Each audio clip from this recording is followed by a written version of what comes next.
ইসলামী জগৎ hello viewers, মাপে কম দেওয়ার শাস্তি। আমরা যখন যখন কোনো লেনদেন করব, বিশেষ করে দোকানে বেচা কিনা করব, সেখানে আমাদের মাপ সঠিকভাবে দিতে হবে। ক্রেতা এবং বিক্রেতার সন্তুষ্টের জন্য এই মাপ করার জন্য যে দাঁড়িপাল্লা আমরা এখানে দেখতে পাচ্ছি। আজকে সে আলোচনা আমরা একটু দেখব।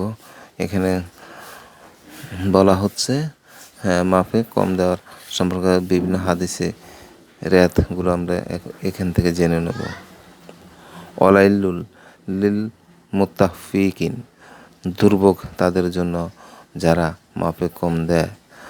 আল্লাযিনা ইয়াকতালু আলান নাসি ইয়াস্তাউফুন, যারা লোকের কাছ থেকে যখন মেপে নেয় তখন পূর্ণমাত্রা নেয়।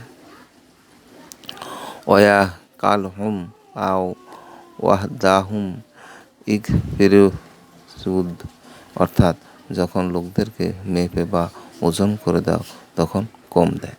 তাহলে এই হাদিসগুলো সম্পর্কে আমরা জানবো।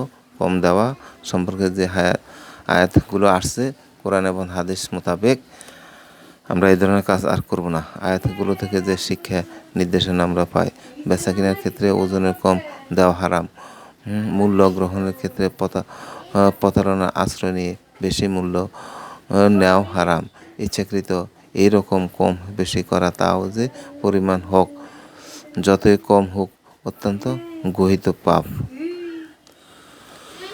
আল্লাহ হাফেজ। সবাই ভালো থাকেন, সুস্থ থাকেন। মাপে কম দেওয়ার শাস্তি বিধান।